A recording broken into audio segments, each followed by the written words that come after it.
پنځه کاله موږ په دې کلي کې ګرځو، یاره څه چلو شو څه چلو شو، دا شو چوله او داسې وشو، کار پکې یو ټک نه کېږي، کار پکې نه کېږي.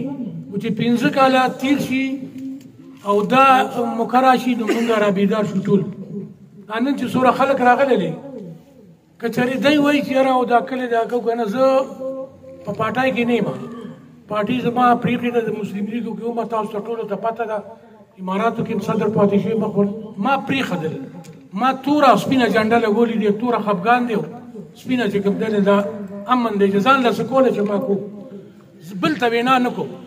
خو زه د تاسو نه داسې یو تپوس کوم د دې کلي د دې خلکو نه چې وروڼو که چېرې دغسې لکه دا خدای سره زما په اتفاق خبره ده، که چېرې په کلي کې اتفاق کوي په یو سپینه جنډه لکه ستا جماعت اسلامي خو زه یم نه که نه، خو زه به تا سره منډې وم پر ورولۍ او په کلیوالتوب باندې، په دې دوو خبرو به زه تا سره ودرېږم. خو ما سره به زما د کلي ډېرې غټې مسلې دي. مسلې د کلي دا دي وروڼو، تاسو واورئ نن سبا د بیلونو یو کس بیل ورکولی شي، زه یې نشم ورکولی نو بل بیا څه ورکړي، یعنې غریبانان مې څنګه ورکړي. په غریبانانو باندې دې میاشت کې بیلونه چې راغلي دي، هره میاشت کې بیل راځي. موږ ته د هر څیز مسله ده او زمونږ په توربېله ډیم کې رایلټي پرته ده، زمونږ په توربېله ډیم کې 3 خبرې پرتې دي. یو کس د دې کلي نه نه دی پاڅېدلی، نه تللی دی، نه یې تپوس کړی دی چې دا رایلټي موږ ته ولې نه میلاوېږي.